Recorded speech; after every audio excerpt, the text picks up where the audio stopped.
What's up, everybody? Welcome to 5v5 Live on Chalk Colors eSports. That's Eric. I'm Matt, and Worlds is 10 hours away. It starts at midnight. You planned that math. You were like, as soon as we go on, it's going to be 10 hours I away. did it 5 seconds before we went live. That's right. I saw you making notes. In know my what you were head. doing. -10. But yeah, Group B. Starts off with Group B, of course. Logistically, it makes a ton of sense. Why go alphabetically when you can start with Group B? I think realistically, Riot just wanted to get to the Marines games as quickly as possible, much like everyone else was just kind of anticipating that. But, I mean, the main thing is it's like they did last year where it's going to be the whole group plays this day. So tonight it's all Group B, and then it goes group by group by group. I don't know how I feel about that. I guess it's better to just get it all out the way for each group. Yeah, I mean, I guess I'm okay with it. It kind of takes away some of the hype potentially, depending on the order of the games that they put them in.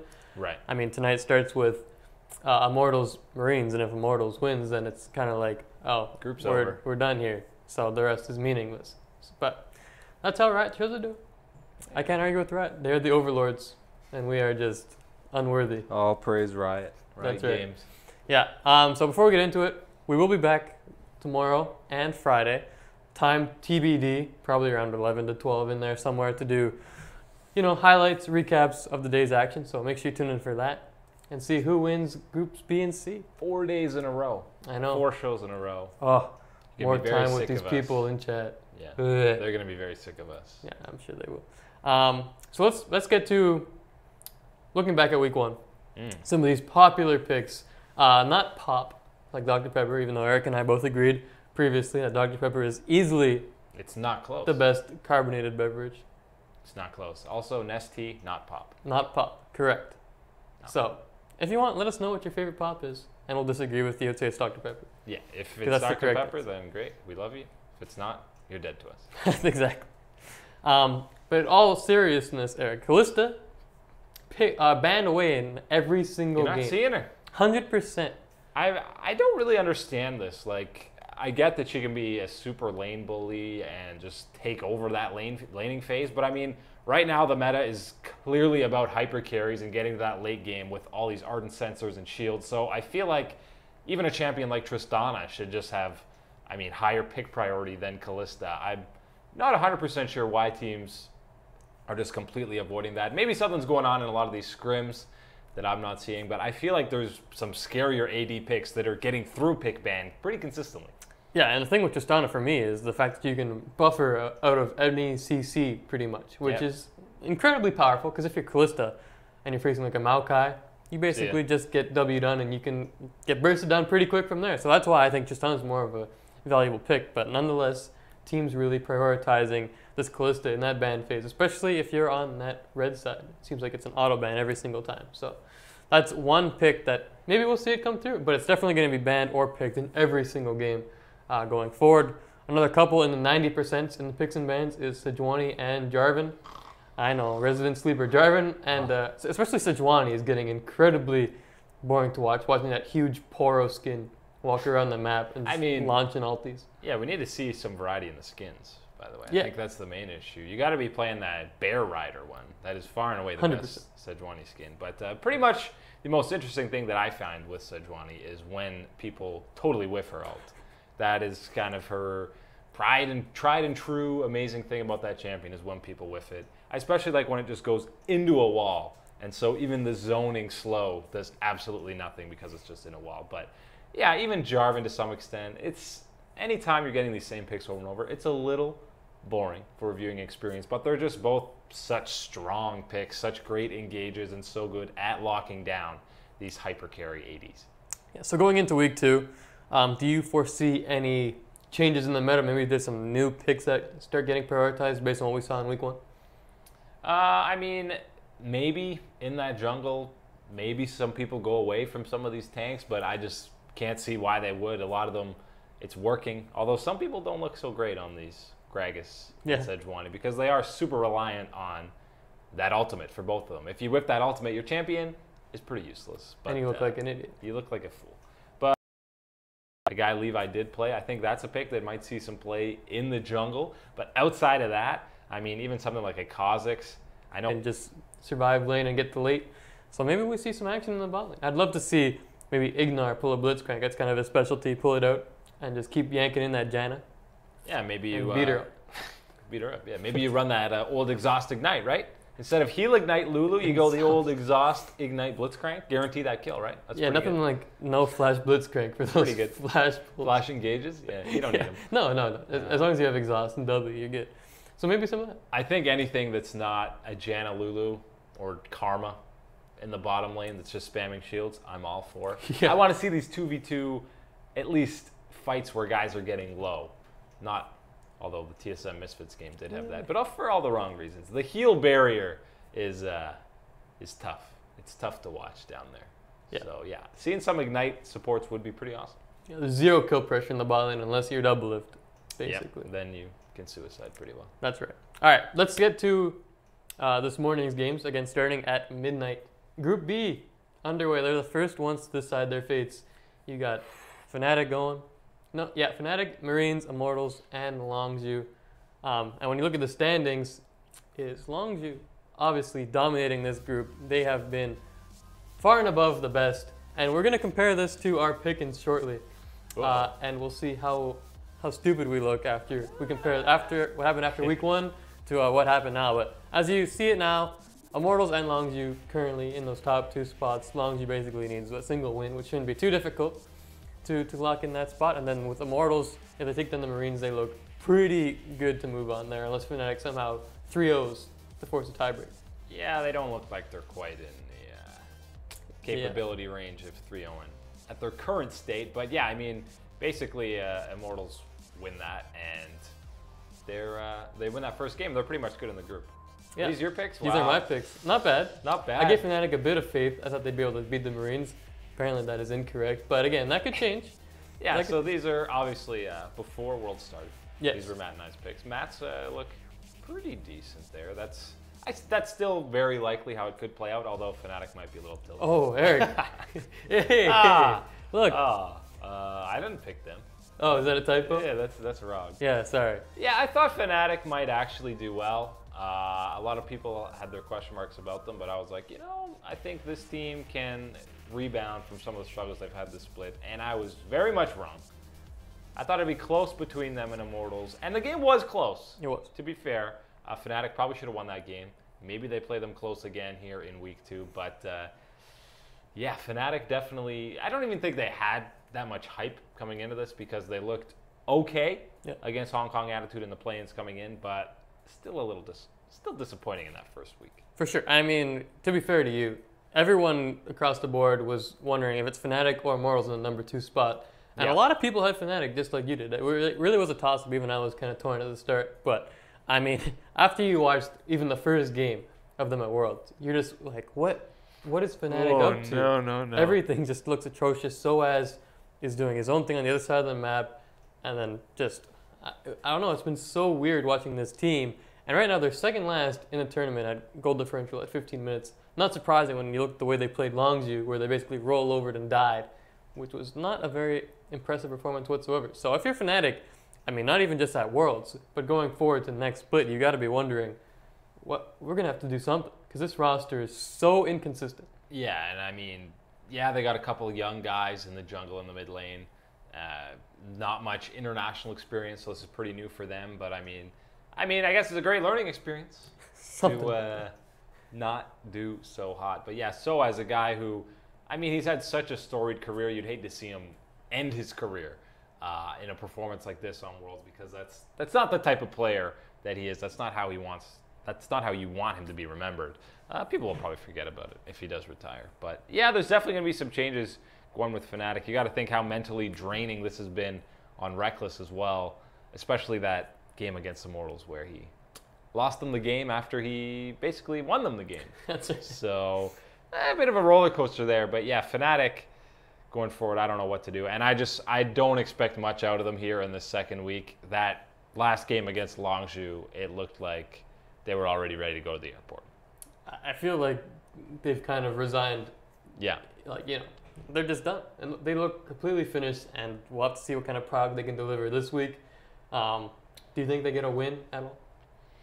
One win against the Marines? They should beat the Marines, but like, I mean, again, it kind of depends on the games before. If the Marines somehow beat Immortals, they got a lot to play for all of a sudden.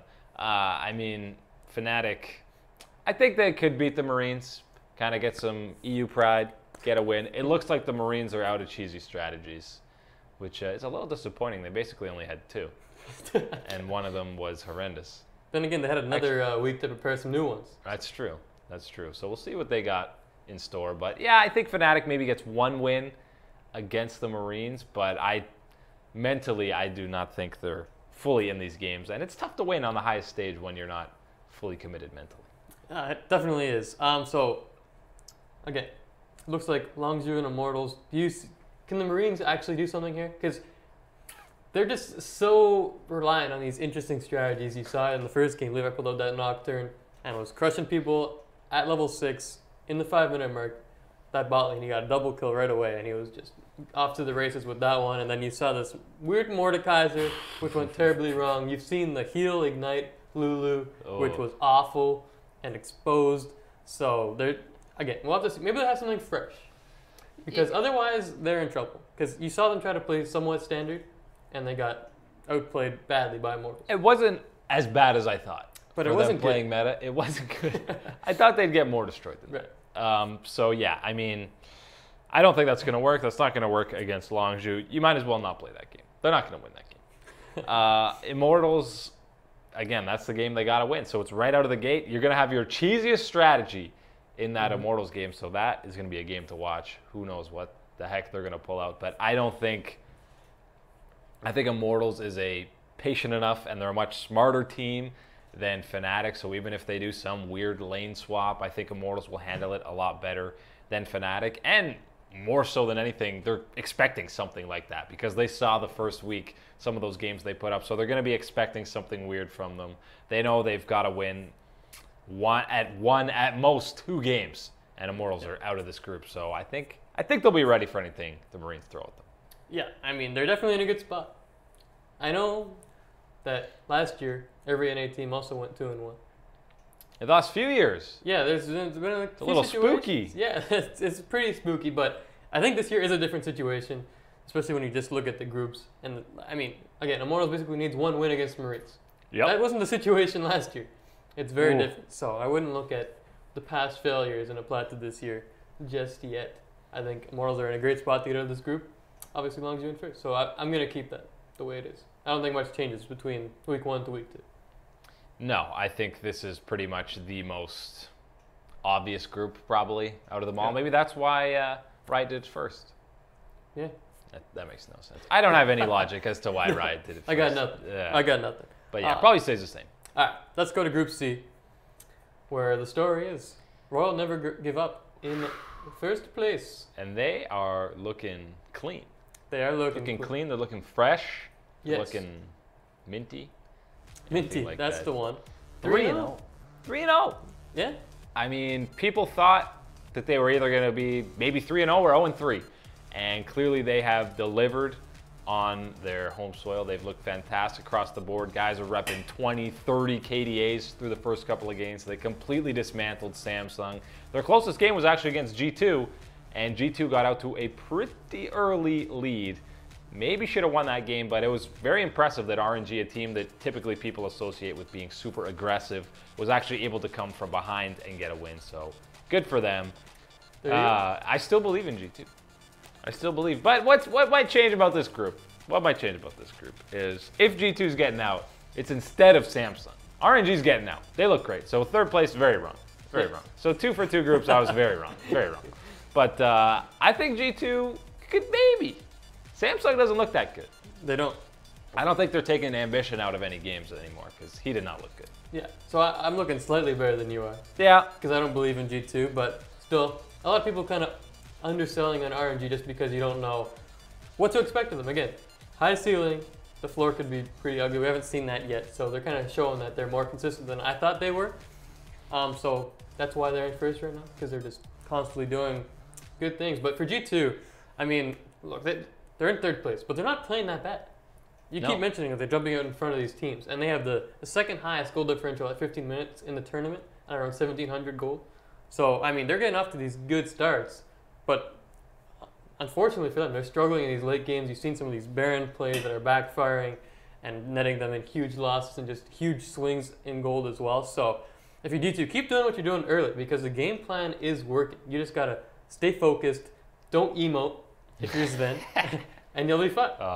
Yeah, it is a little weird to see that they're excelling in the early game, which is where people looked at their weaknesses, and then in these late game fights where people are like, these guys just want to wait until the late game and have Sven and Perks carry them in team fights, is where they're losing these games. So it's kind of the opposite of what people were expecting with G2. But yeah, I mean, they again were kind of in that game against Samsung, at least for the first half of it. They beat Fenerbahce, and they were very much in that RNG game. So yeah, it's not, they haven't really had a bad game per se yet in this group stage. So I think there's still a chance for them there. Samsung looks super vulnerable, and even RNG, I don't know if I expect them to go 6-0 and keep up the amazing play that they have. I could still see them dropping a game, but basically G2 is going to have to beat either RNG or Samsung probably twice to get through, or beat both of them. Yeah, which is a tough task.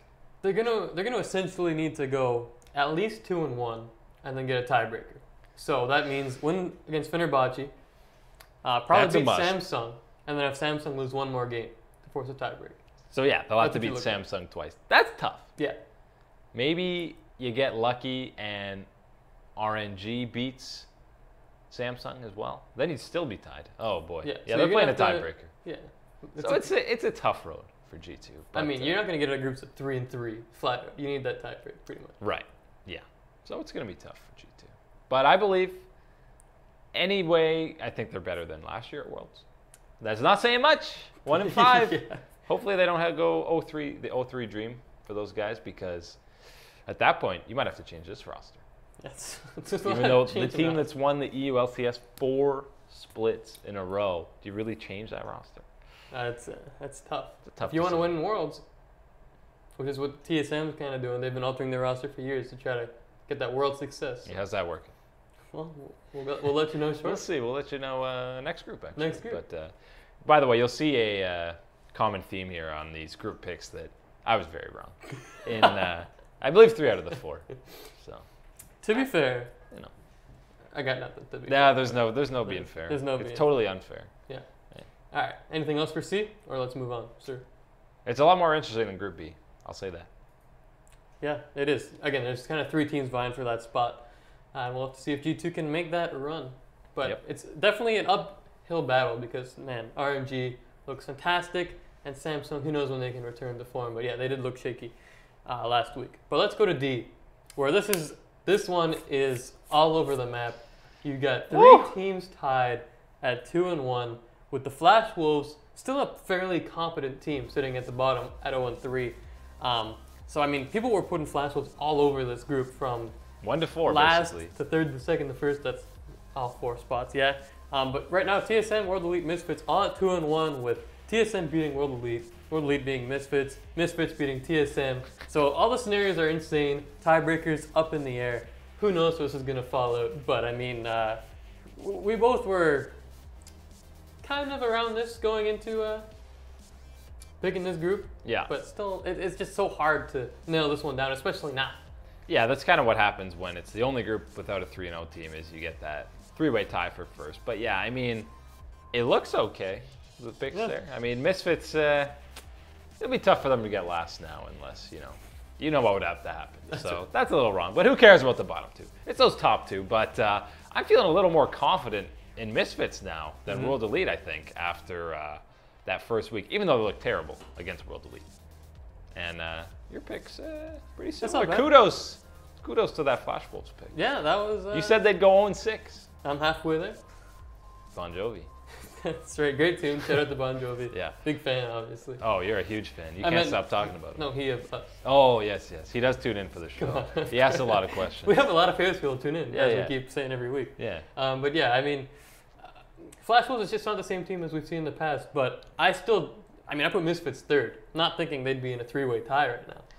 So, interesting stat for Misfits is that their jungle percentage is 1st in the league. And by jungle percentage, that means the amount of jungle camps you're taking. So Maxlore and his team is putting a lot of priority on winning over that jungle with good vision and good invades. So that's kind of where they're taking some of these games from. Yeah, which is probably not how you typically associate their play style, but I mean, just the difference from that first game they played to their games against Flash Wolves and TSM were totally night and day. I don't know what happened, if the coaching staff woke them up or if they were just the onstage jitters for a first big game at Worlds, but yeah, they looked super good after that, and I think World Elite, I mean, I'm not too confident in them. I mean, basically China across the board, save for RNG, which would be 2 teams. Across the board. They've been very questionable, and I don't have so much faith in World Elite. People were saying this would be probably maybe an easy first place finish for them in this group, but I don't think so. And this group of life has quickly become the most intriguing group when you got a 3-way tie. I mean, someone's not getting out with a decent record in this group because, I mean, 4-2 is probably going to win you this group with a tiebreaker. So 4-3, 5-2, whatever. Yeah. I don't think anyone's going 3-0 this week. I don't think so. There's a lot on the line, and for me, my question mark is kind of surrounding TSM. Because the game against Flash Wolves was eerily close, and if not for some great play by Hanser on the side lanes, that one could have been a loss, and they'd be sitting at 1-2, pretty much screwed in this group. And then against Misfits, they got off to a bad start, had some poor macro control of the game with Misfits taking over that Baron, and then it fell apart from there. So, I mean, TSM looked rusty. We'll see if they can fix things for the second week. But right now, I think they're the biggest question mark in this group. I mean, World Elite, you kind of know what you're going to get. They're probably not going to blow you away, but they can probably still perform decently. Again, they did beat Misfits in that opening game, which Misfits was probably on their back foot, not on the top of their game. So we'll see. But who do you think are going to be these 2 teams to get it? I mean, I think I'm going to stick with what you got. Stick with what you got. Before I think we both said TSM World Elite 1-2. I don't know if TSM's taken the top seed in this group anymore. Again, it's probably going to be a tiebreak, but I do still think TSM and World Elite get out of this group. I still think they're better than Misfits. I know Misfits has put up a couple of great games, but I'm not sure if they're going to be able to do that across three games again. Because even if you have one dud of a game, like they did against World Elite, you might be out. Yeah. Done. See ya. TSM, usually I think they would lose that Flash Wolves game. Like at previous Worlds, I think they lose that, and then it's like, great, Worlds is over. And even in that Misfits game, Misfits got out to a pretty early lead. They had some serious advantages, but TSM got back into that game. They got some great Baron trades for like 1 Dragon. I don't really know what Misfits was doing there, but they won some team fights. Like they were still very much in that game and could have won that game. It was just a couple of mistakes that got them out of that one. So I still think they're capable of going 2-1 in this group. Maybe they drop a game to World Elite, but you had mentioned it is going to come down to maybe Flash Wolves getting a win. Whoever Flash Wolves beats, it's good night. Yeah. Good night. Yeah, that's it. That's exactly, because I mean, Flash Wolves, they're likely not getting out. They need to go 3-0, and then they need a lot of stuff to happen. Obviously, probably win a tiebreak to get in. So, but they're still capable of beating some of these teams, and if you drop a game to them, you're in trouble, because all these other teams are going to be trading wins with each other, and if you just drop one to the Flash Wolves, it's going to be ugly. So, my heart says that TSM is screwed, but I think that's just also past Worlds and NA experience, kind of bleeding into what I believe. But I think TSM will pull through, and I want to say Misfits as well, but I'll probably stick with World Elite. I'll probably join you on the TSM World Elite. Yeah, now the key is, if you're a TSM fan, to take a page out of the CLG book and just grab those expectations throw them in the and put them right here. Have them hang out right here, so that if they go 1-2 to close out their Worlds, you go, well, at least they won a game. But, I mean, they should get out. And I'm with you, we mentioned they should get out. It should be TSM, World Elite. I think overall, those are the 2 best, most well-rounded teams. They should get out. And for the sake of competition, you want them getting out. Yeah. But who knows, maybe Misfits will keep up their stellar play. It's definitely possible. This one is the most up in the air. Anything can happen, except for Flash Wolves winning. Right. That would be very hard. It would be very difficult. Yeah. Before we get to Group A, make sure you send in your questions about Worlds 2017, the past week, the upcoming week, whatever you want. Pop, exactly. Carbonated bevs, for sure. I don't like bevs. No, that's what it is. Don't call it bevs. We gotta shorten everything. Yeah. Beverages. We're on a time limit here. Gotta shorten. Well, now we've been talking a lot longer than it takes you to say beverages. Well, I gotta keep saying bevs. Bevs. Just so to keep... mission failed. All right. Well, let's get to Group A. The final one, of course. Yeah, you always gotta end with Group A. Reverse BCDA. alphabet. Yeah. Sort of, but not really. No, not really. Anyways, this one again not too intriguing anymore because a lot of the intrigue came in week 1 when EDG, a lot of people that were putting in that Cloud9 spot right now.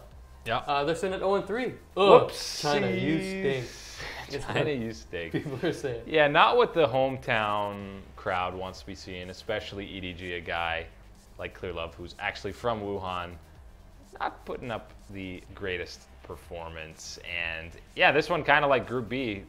I mean, Cloud9 doesn't have to put up a great performance in week 2 to get out of that group. Obviously, SKT is going to get out. Whether or not they sweep, maybe they drop a game to Cloud9. We'll see how competitive Cloud9 can actually be. But look at those picks, Matt. Not bad. Yeah, we were basically over this. We were on the same page Yeah. in this group for the most part. We both had Cloud9 beating out EDG. Obviously, HQ is currently above Edward Gaming, but I think that could potentially switch too. Yeah, so what happens if they both finish 1 and 5? It's a good question. Do they do a tiebreak for 3rd or 4th? How do I know if I got it right? I don't think they do a tiebreak, so maybe it depends on their personal head-to-head. Unless that's even 2, then there's probably some, bogus. Most kills. Yeah, something like that. Or shortest game time might be what it is actually. Oh, I'm that's not entirely sure. Well, that's going to be a nail-biter. Shortest game time is also a terrible way to break ties. It makes no sense. If you just play these scaling comps and that's how you win, it's too bad. how dare you? You should be playing quicker. Yeah, so, so basically, you picked 3 NA teams getting out. I only picked 2 of them.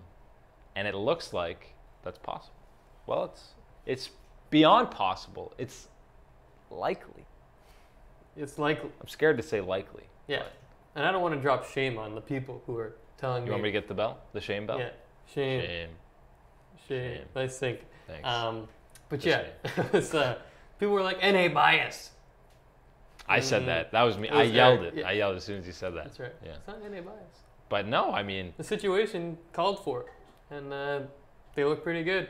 I at least foresee 2 of these teams not blowing it. Which would be. That's the standard. Not blowing it. Well, that's all they have to do. That's true. That's all C9 and Morals have to do is not blow. And TSM has to fight a bit. But yeah, C9, again, should beat AHQ. And if EDG plays like they have been, they should definitely beat EDG. 4 and 2, easily out of the group. And I think they should be much more competitive against SKT than they were in that opening game against them where, again, first game of the tournament, too aggressive. Obviously some on-stage jitters. A lot different playing on this stage than in the play-ins where they were pretty dominant. But SKT hasn't looked great. They've been behind against everyone except for Cloud9. Maybe they come back. It would be pretty SKT of them to just crush everyone in sub 30 minutes. Yeah. 6-0 the group. But I think Cloud9 is going to be competitive in that game. And they're getting out of that group, I think. Good on Cloud9. Good on Cloud9. I mean, they're probably the best NA performers at Worlds. Yeah, they look pretty damn good. And they have been throughout their history. This ain't no 2015 Cloud9 where they start 3-0 and then go. That was a weird team. 3-3 and then lose a tiebreaker and then they're gone from Worlds. Yes. So 2015, that was when NA went 0-10. I think that was the year. 0-10. Sick. Yikes. Yeah, that was the one because the 10th game was that tiebreak. Yeah. And Cloud9. See ya. But yeah, this is a totally different Cloud9 roster. Immortals, we don't have any past to go off of. No. So can't blame them. TSM, the past is scary. So don't think about it if you're an NA fan. No, don't think about it. Don't hope for the best. We're in the now. Don't hope at all about TSM. Just watch the games with a blank mind. Just think of nothing. Stare mindlessly into the screen. That's right. Just do that. And then you won't be disappointed. Nope. And after the game, you can be excited. Yeah. It's a win-win for everyone. Just go back to your normal day after you stare at the screen for 6 hours. Exactly. All right. Well, there it is. Whoop. That's what we're looking at going forward here. So that would mean maybe potentially no EU teams moving. Maybe Misfits. Possibly G2. Oh, man. I'm just saying, if 3 NA teams get out and no EU teams get out and NA won Rift Rivals, I'm just saying. Twitch chat's going to be... I'm just saying. Is that really a rivalry anymore? Oh, just saying. NA EU, that's pretty one-sided for this whole year. Sure, G2, you can have MSI. Yeah, enjoy. You're really stirring up the chat, huh? I'm just saying. Now maybe a couple of the NA teams blow it. G2 goes on a crazy run, gets out. Misfits takes first, and then it's a whole different story. But it's going to be an interesting week. It is. I'm excited. Before we get to your questions, so make sure you send them in. Buffer them up over the next couple minutes. That's right. And we'll just, peruse them, as they say. Peruse. They do say that. I've heard that a lot today. Yeah, just out in the streets. Wow. Yeah. What a peruse. That's how you use it. Yeah. Eric made this lovely video. That's right. Which is the week 1 oopsie moments of week 1. It wasn't all, just because the best players come to Worlds doesn't mean it's all pretty plays and flashy highlights. Sometimes you look like a moron. We're all human, man. We make mistakes. That's right. So check out these guys looking like morons. 위에 타면 돼요, 저기. 네. 끝까지. 오! 급했네요. Remember, Glance is still there if he wants to bait it in for Crash. He has to right and get him. Yep, Bennett's through again. So much damage to these two. Damage shield impact. Barely gonna miss that Tobin. Trying to hit the engage. Oh, straight through. Boy Freely cleaning up the backside. Keep your eyes up on the Twitch. Free hitting forward, trying to clean up the front line. Clear love. Free hitting forward, trying to clean up the front line. Clear love. Now tanked up, and Boy coming into the side. He's ready to flank. That is the tank Kogba. You have to watch out for the Twitch. That's going to be the focus for Immortals as they burn this down. Shogun goes in. He wants to feast it. Ole, very nice, but someone's going to stay around and try and get it. He does it. The feasting should be able to grab it. A rupture. Just find Xfinity. He's got it. Oh my God, Xfinity gets the Baron. Solis goes down to Cody. Might just be a huddle up and defensive here. Maybe with 45 seconds on Baron. Oh, but the storm. That's the ultimate. He's the blood breaker. Thought is there. Oh no! He don't get knocked up. Cody's son out and taken down and kept. He gets out of the way with the rest of Fnatic. They're in trouble. Jesus, that's the Cody's son. And it's not a Maokai. Oh, they did it. On the other side. Oh no, that's the ignite. Now we know why he takes it. Optimus pushing in, not going to give away that Rip Tail for free. Looking to chase down Proxima, but in the middle of 3, in comes the Galley. Optimus out to safety. Oh, no, Rift Herald taking it away. You've got play. Kane has been used as well. Again, Mordekaiser. Late. Return dive close level 1. Here we go. See if they can do it. Gorilla's able to find the knockup. The damage coming out. They grab the first blood onto Archie and make it 2. Experience. Teleport comes in from Archie, but now he's found himself in a very rough situation. The turret is gone. Archie is alone, and the damage is there. Now here we go. Teleport coming in. Longshu immediately collapsing onto it. Archie looking to get himself out of the way. Harvesters of Star keeps him alive for an extra second. Bray going to be going on a rampage. Fastest game of Worlds, and when you go big or go home, as the Gigabyte Marines are so want to do, this can be the reality. I got the one play that stands out. The Soas and Archie stuff, I can't get enough of. I could watch that all day. And some of those missed Shen taunts are just so funny when you see the guy stand still after being like, I missed. But the Reckless one is just heartbreaking. Yeah, we've got to take a moment for Reckless because that was the saddest one. I mean, it's hard to even that was a misplay, but that guy played out of his mind the rest of that game. Those other ones are just guys trolling, basically. I mean, you're not seeing Mordekaiser coming to solo queue, thankfully. No. Unless it becomes the new Yasuo, which is the old feed to win.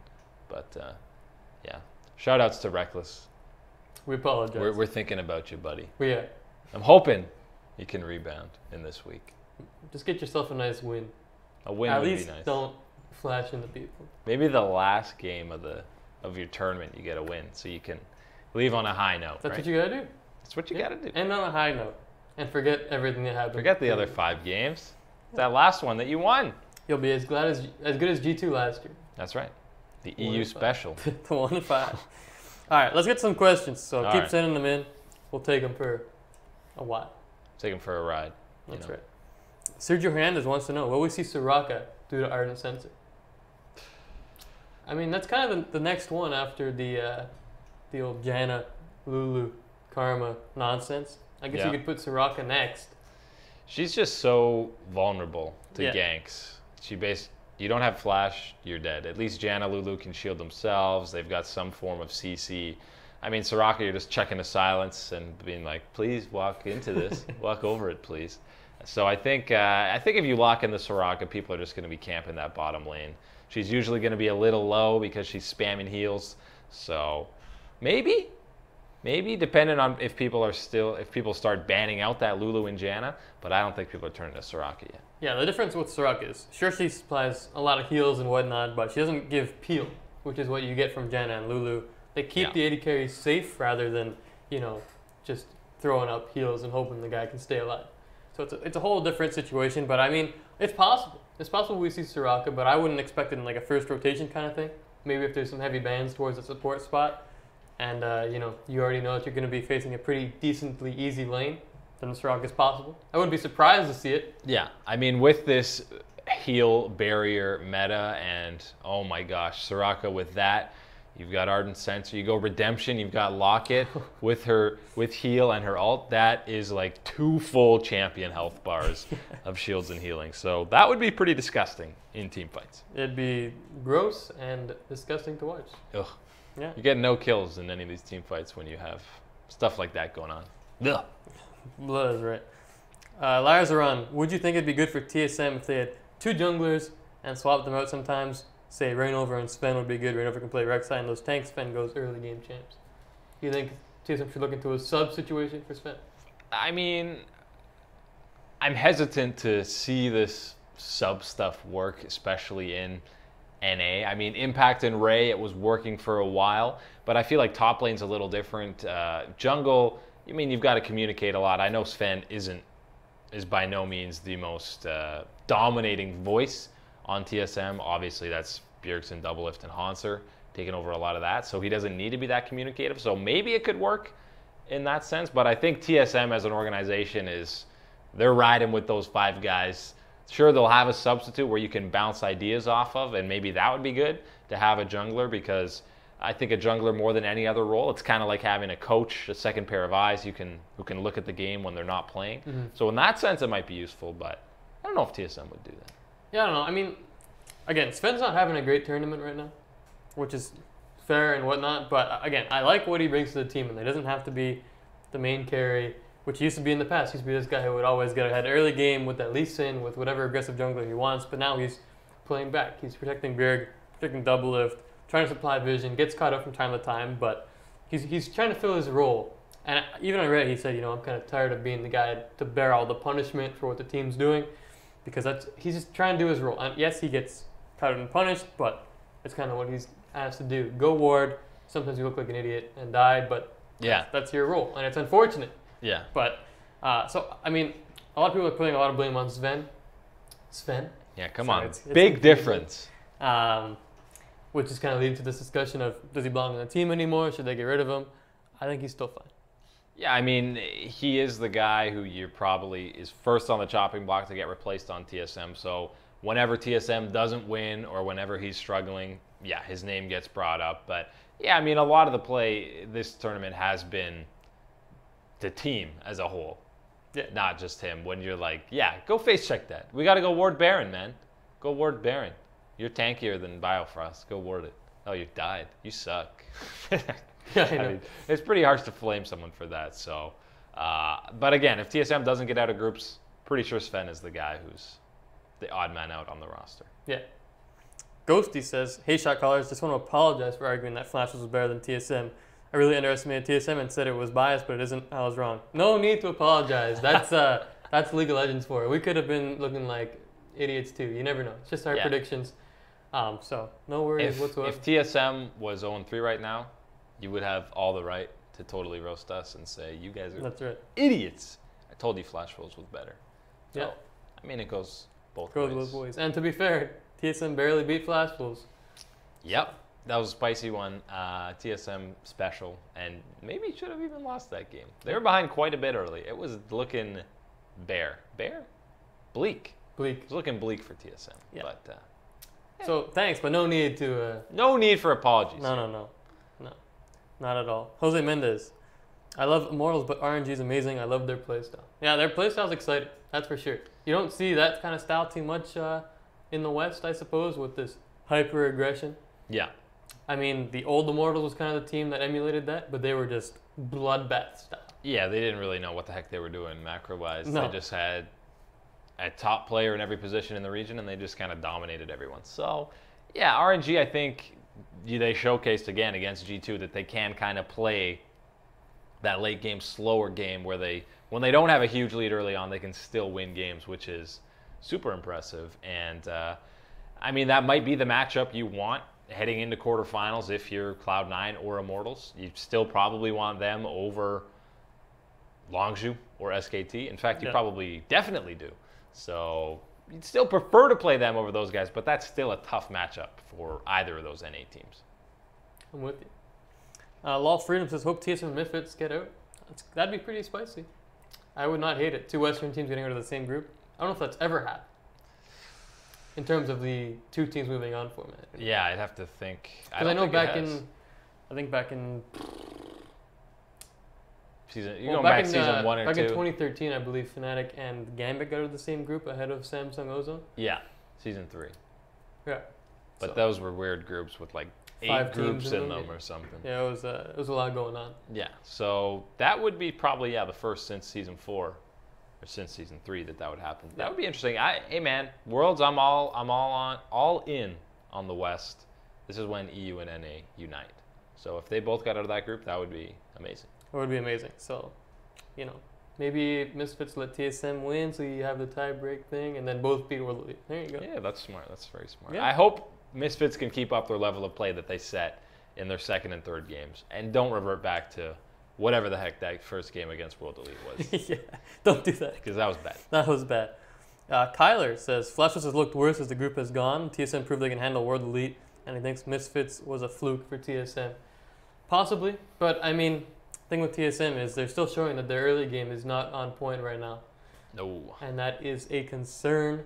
I know it's usually not too big of a deal in this meta to be behind early game because you just sit back, and if you're down, say, 2,000 gold, but you're sitting on a Kog'Maw with a Janna, doesn't matter. I mean, Ardent Sensor is basically like an item for your AD. It's like a bonus item. So you got 2 items. Really, you got 3. And on someone like a Kog'Maw, yeah, that makes a pretty big difference. But I mean, you saw that happen against Misfits. Double F got super behind, and Hans Sama on the Xayah was fantastic in that game, outputting insane amounts of damage, and was one of the main reasons they were coming out ahead in some of these team fights. It's just he was out DPSing Kog'Maw because he's so ahead. So, I mean, when both teams are playing these hyper carry ADs, it is a little worse to get behind because you're playing pretty much the same scaling comp. So For sure. My concern with TSM is resides with Double Lift for the most part because you saw him on Tristana looked very good in the 2 games that they won.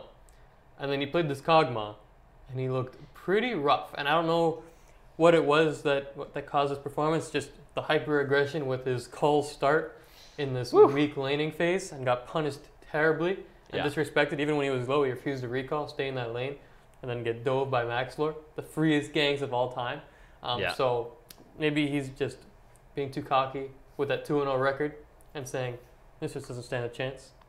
Yeah, I think he's still perfectly comfortable on Kog'Maw as a champion. He's shown throughout his career he can play that champion. Even this year, this split, he's fine on that guy. I don't know if it was just overestimating the sustain on the Nami that he had in that lane because, he was taking some not favorable trades, maybe just hoping Bio would just heal me up, we're fine. And he just kept taking them. So that was just kind of a question mark for him. But, I mean, this is a guy who last year at Worlds, he said he felt like he was responsible for a lot of the team's losses. And there was a common theme, which is a little concerning in this game, where he was dying a lot with his flash up. You saw that happen last year against RNG specifically in both those games where Mata was coming in with some Alistar engages and Double F just kept his flash up and died, and then they kind of lost with his flash up. And that happened again there. So that's more concerning to me, is how he's playing in those team fights as to in regards to how he's laning and stuff like that. So, but it's only 1 game. He was great in the other 2 games.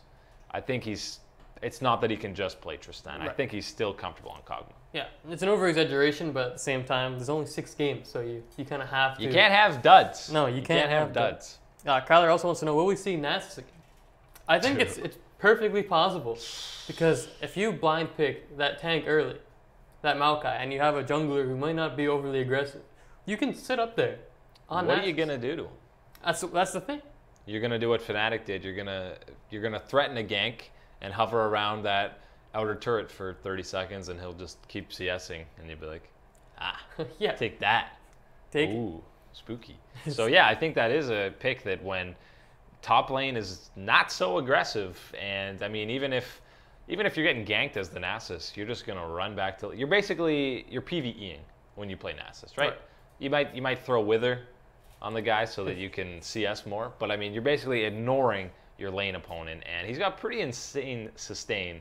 So unless you're playing something crazy aggressive to get him out of lane, he's just going to sit there and continually farm. And that guy is a ticking time bomb before he's one-shotting your carries and one-shotting turrets. Right. It forces the other team to kind of play quick and acknowledge the top lane. You can't just say, oh, we'll just leave those 2 tanks to farm up there.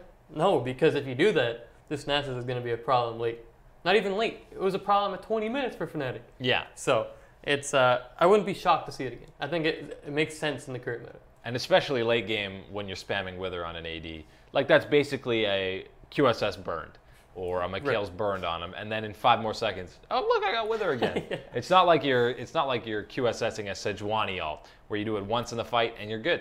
Yeah. You're free to do damage. You're free to do damage for about 4 seconds, and then he just withers you again. So that's a painful skill to deal with as an AD in the late game. Especially back in the day, Wither, when jungle Nasus was a thing, it was straight oppressive.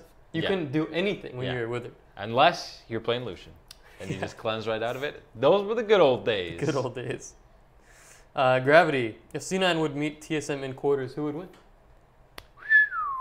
That would be a pretty interesting matchup. I mean, current Cloud9 looks pretty good. I think this is kind of what people were expecting when they came into the playoffs. Maybe losing to Dig was a good thing to happen for them, but I might favor Cloud9. I mean, again, it's hard to say after these. Yeah. We'll see after these 3 games. You'll give a better estimate of the strength of these guys at this tournament, but I might slightly give an edge to Cloud9 in that one.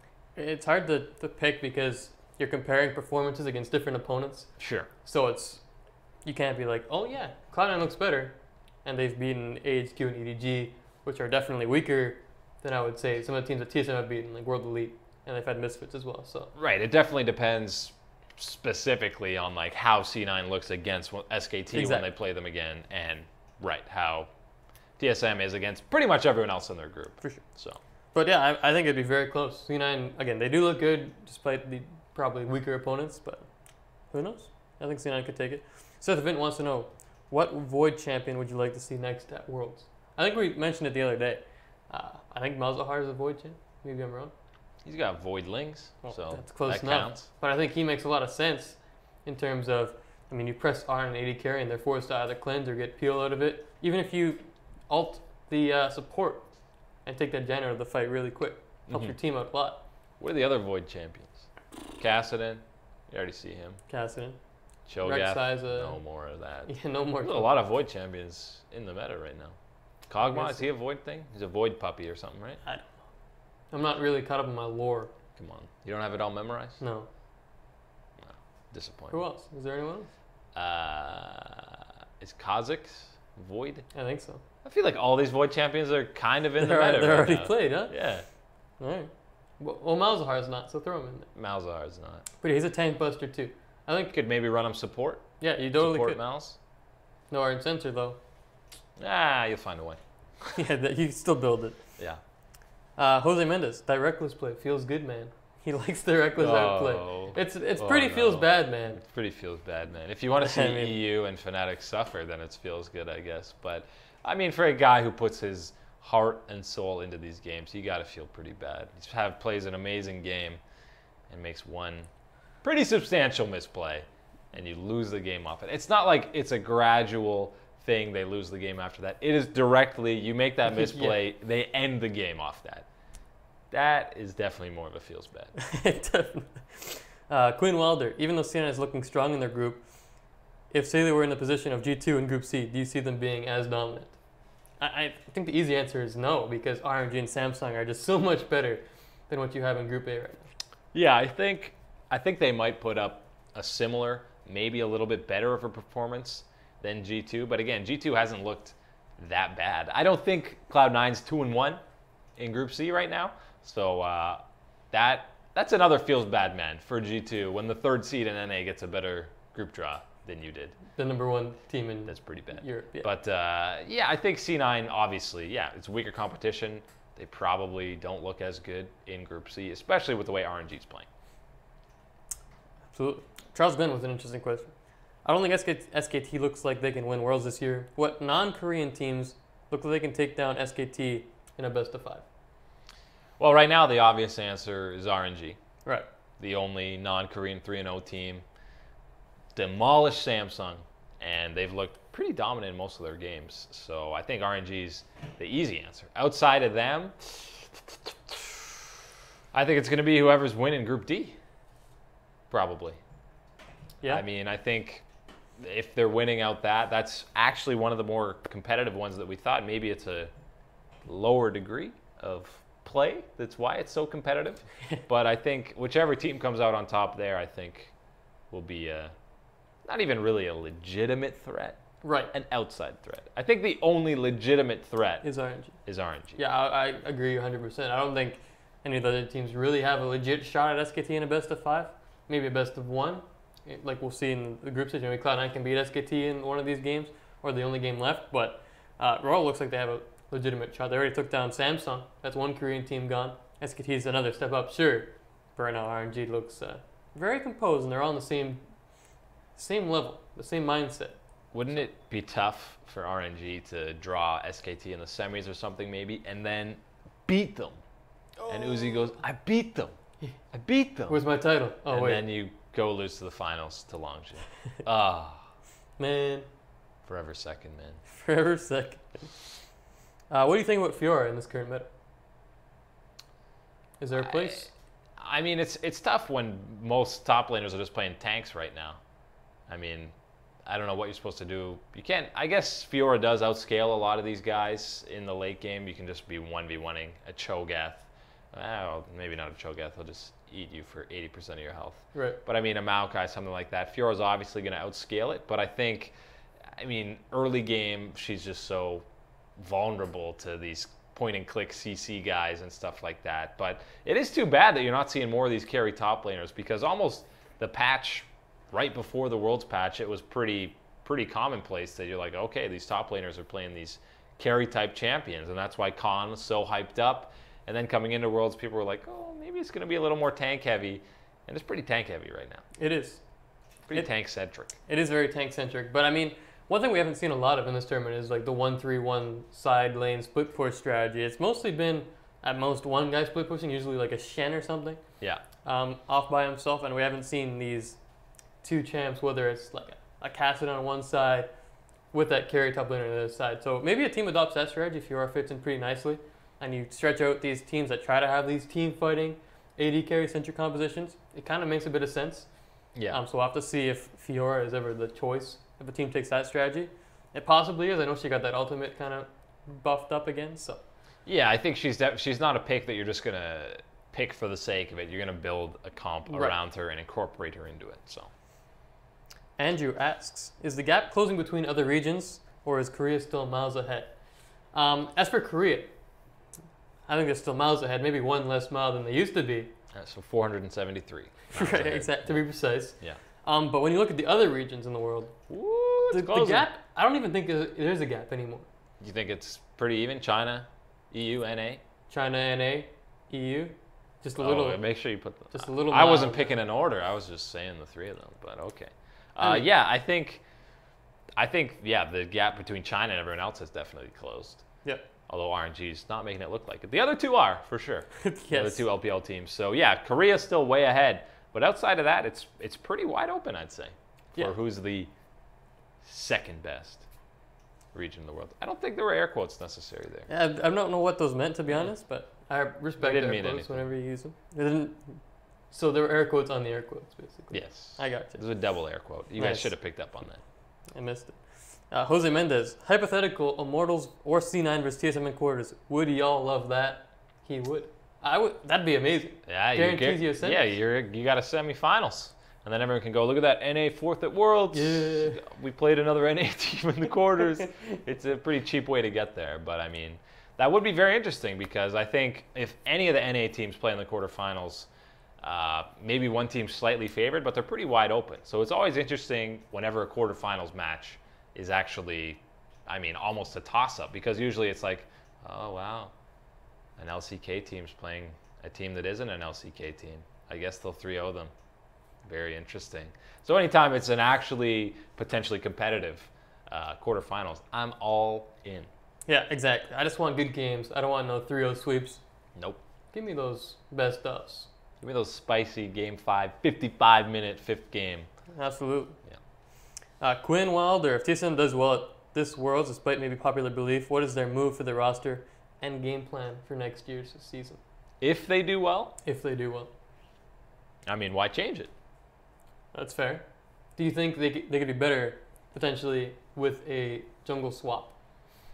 I mean, it's a risky game. Sure, you could get someone who's theoretically better than Sven, but maybe he doesn't work with the team too well. So maybe that's where the sub thing that someone mentioned earlier does work for TSM, where you bring in a guy who you think might be an upgrade to Sven, and you kind of put him in the lineup, and you're like, wow, okay, we're actually feeling pretty good about him. And maybe if he throws off the chemistry of the team, then you go, oh, well, we tried.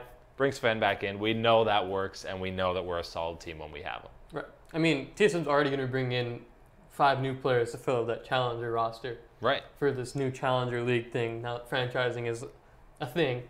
Mm-hmm. So we'll have to see. Who knows? Maybe when they do those tryouts, they like someone else better. But again, just having, they're definitely going to look at options. They're going to be like, okay, Sven's an import slot. They're going to peruse once again. The LCK marketplace, see who's out there, and who knows, maybe there's a better fit. But I don't think they want to go through the whole English barrier anymore because so many teams have shown that really can be a problem. I mean, yeah, especially with such a interactive and involved role as a jungler. If you're saying, hey, come gank my lane, and people don't know what you're talking about, I mean, that's gonna be cause for some concern. It's gonna bring up a lot of different issues. So yeah, I think even if they bring in another import player for that spot, I think they have to speak some English, and maybe they go inside NA, bring in the Mike Young that everyone being you and I are hyping up, but and then they bring in an import slot in a different position. Who knows? But if they do well, I mean, there's no rush to change up this roster. No, there's definitely not, unless there's a surprise retirement. That's true. If they don't get out of groups, then you're looking at some changes, I feel like. Yeah. Yeah, if they go 0-3 this week. That's rough. That is rough. Alex G999, what are the 5 best countries at League?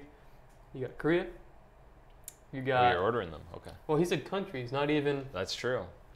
Where's Denmark? Denmark's pretty... Denmark's pretty high up there. China's up there. China's up there. I mean, if you're just going by countries, China's probably second. Yeah. Then... I mean, Denmark's got a lot of talent, but Denmark's U.S. got a lot of talent. I mean, if you fielded a roster of fully Danish guys... It looks good. Sven's Danish, right? Is he? I believe so. Or is he Swedish? I think he's Danish. I think he's Danish. Then you've got... I mean, you basically just put mid laners in it. You could put a mid laner top. Yeah. Throw Jensen top, then Bjergsen mid. Yeah. That's pretty good. It's not bad. I don't know who a Danish jungler is, but it doesn't really matter. Throw Caps in the jungle, and then throw Froggen as support. Wow. Looks good. Pretty good team. Yeah, it's not bad. So yeah, maybe Denmark third. Yeah, U.S. Throw in the U.S. Shoutouts to Canada. Canada's got some talent. Wild Turtle. Bile. Smoothie. Either or. Shifter. Shifter, exactly. Yeah, we get that 5th spot. Yeah, we'll take it. Lock it down. We earned it. That's right. We have some questions about the mannequin. Yeah, of course we do. Daphne, as she likes to go by. Kyler says the mannequin has no pants. Lol. That is correct. Great observation. Yes. And Quinn says, when are you going to give the mannequin pants? Haven't decided yet. Go ahead, give her your pants, man. No. I mean, she hasn't asked for them yet, so. That's true. I mean, this is the outfit Daphne prefers. She would prefer the focus be on her Immortals jersey. because she's representing Immortals. We're still in the tournament. Shoutouts to Immortals. Because when you don't wear pants, everyone just looks at your shirt, right? That's right. That's how it works. I've noticed that myself. When I don't wear pants, people look at my shirt. Yes. It's very weird. This is a common occurrence? Yes. Nice. Very common. Anywho. Seth Vint, in my Group A predictions, I had SKT, C9, EDG, AHQ, with the latter two being tough to place in those 3rd, 4th spots. Do you think there's a chance they'll swap positions this week or not? I do think there's a chance. I think EDG's been drastically underperforming. And if Scout can maybe level out his consistency, go back to that Game 1 performance we saw against SKT, then yeah, I can see EDG taking some games, maybe beat AHQ, potentially take another game, and we'll have to see who it would be against. But yeah, I could see them swapping.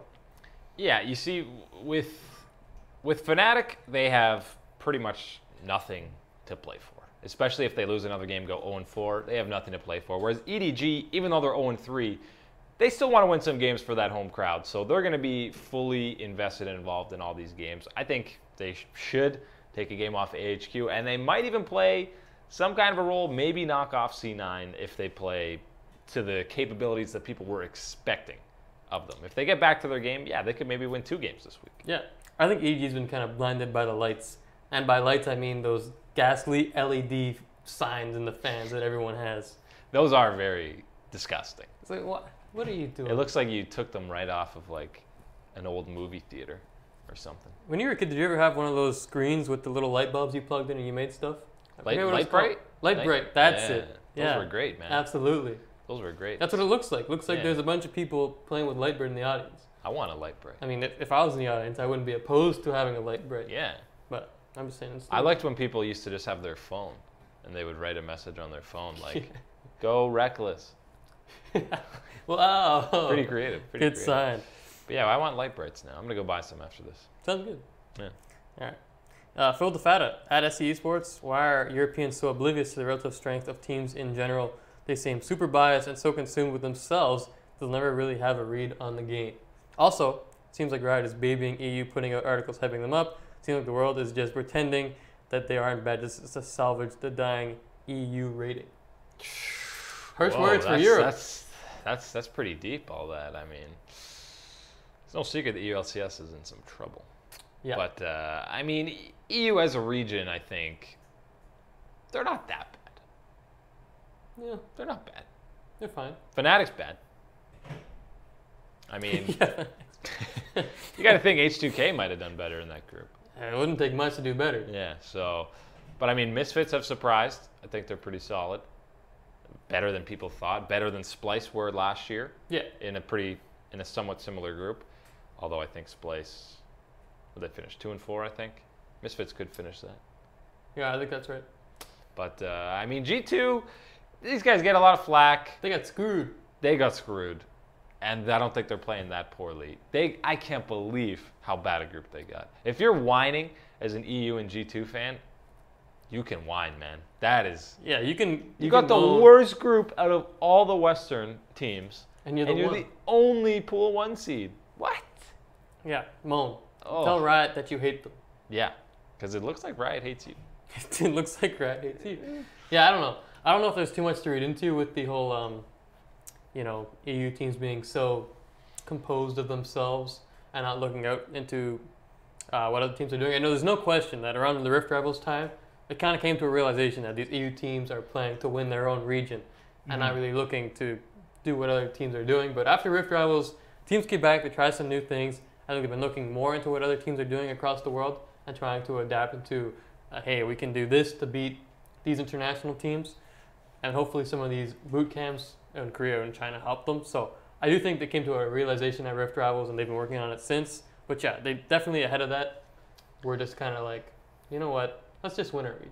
Yeah, I think most teams outside of the LCK, they don't really...